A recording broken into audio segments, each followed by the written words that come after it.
Bismillahirrahmanirrahim. Assalamualaikum warahmatullahi wabarakatuh.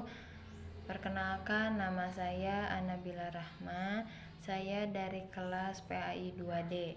Di sini saya akan memenuhi tugas UAS dari Ulumul Quran.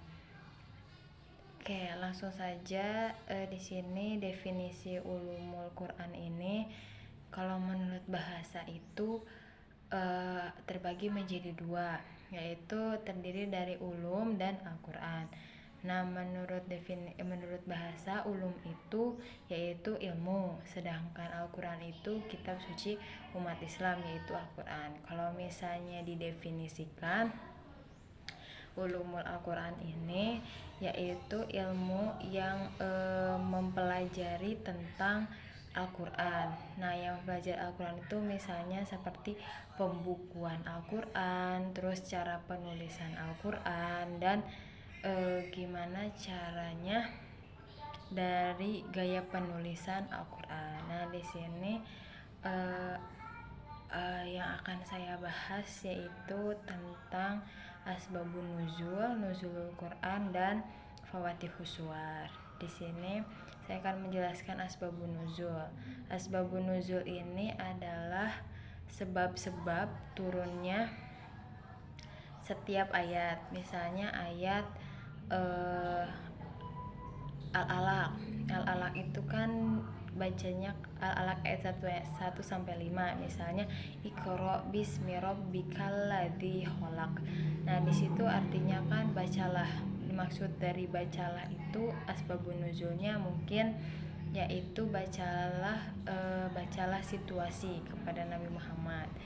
Nah, terus selanjutnya yaitu asbab nuzul Quran. Di sini nuzul Quran itu identik dengan peristiwa turunnya wahyu pertama kali kepada Nabi Muhammad.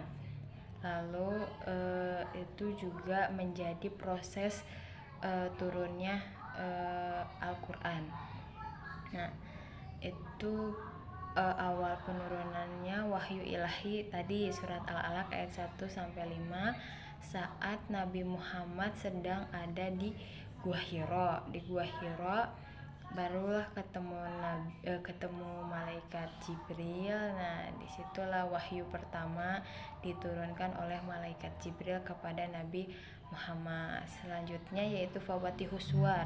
Fawatihus suwar ini yaitu huruf-huruf yang muncul di awal surat. Misalnya seperti ada yang memakai pujian-pujian kepada Allah, misalnya di dalam surat Al-Fatihah ayat 2, misalnya Alhamdulillahirabbil alamin, yang artinya segala puji bagi Allah. Terus ada juga yang pakai huruf-huruf muqatta'ah, misalnya Yasin, terus Kaf, Ha, Ya, Ain, Shod. Nah, itu kurang lebih ada huruf-huruf muqatta'ah ini kurang lebih ada 5 huruf. Terus yang selanjutnya yaitu ada yang memakai kata-kata perintah, misalnya di dalam surat An-Nas, misalnya Qul a'udzu birabbin nas. Nah, itu di dalam qulnya itu berarti katakanlah, misalnya begitu,